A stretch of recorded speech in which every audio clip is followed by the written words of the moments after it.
Welcome back to the Home Stretch, where real estate meets real talk. I'm your host, Nina Soden, realtor here in North Alabama with the Soden team of Legend Realty. And I'm your co-host, Kat Frisby, mortgage loan officer with Victorian Finance. Today we're tackling a topic that comes up in almost every first-time homebuyer conversation, pre-approval. That's right. What is it? Why does it matter? And how does it set you up for success in the home buying process? We're going to answer all of those questions today. So let's start with the basics. Pre-approval is when a lender looks closely at your financial situation, your credit score, income, assets, debts, and determines how much money they're willing to lend you to buy a home. And that's different from pre-qualification, which is just a quick estimate, right? Right, exactly. Pre-qualification is more of a ballpark number based on the info you provide.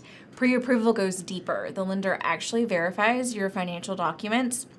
It's much more reliable when you're ready to make an offer.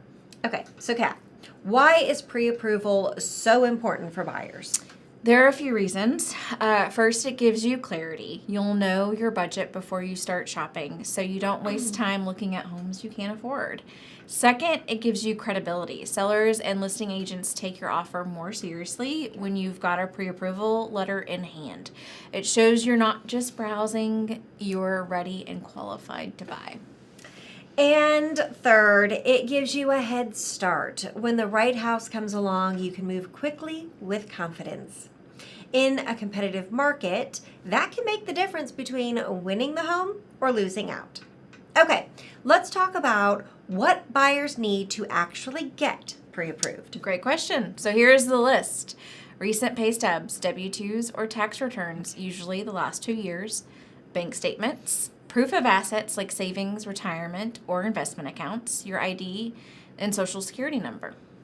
So it's a little bit of paperwork, but it's worth it for the confidence you gain. Definitely. And for self-employed buyers, we usually need additional documentation like profit and loss statements. Like someone like me. I hear a lot of myths about pre-approvals. One is, I don't want to get pre-approved yet because it will hurt my credit. Yeah, I hear that one a lot. That's a big one. A pre-approval does require a credit check, but it's a soft hit compared to opening new accounts. And here's the key. If you're shopping for a mortgage, multiple lenders checking your credit within a 45-day window usually count it as one inquiry. So don't be afraid of the process. Another myth is that pre-approval locks you in with a lender. Not true at all. You're not locked in until you sign at closing.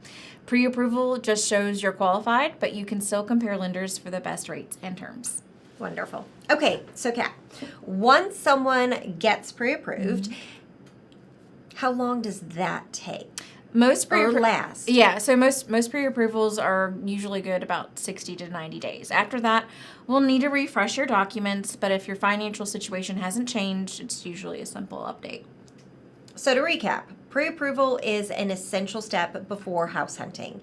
It tells you what you can afford, makes your offer stronger, and helps you move quickly in a competitive market.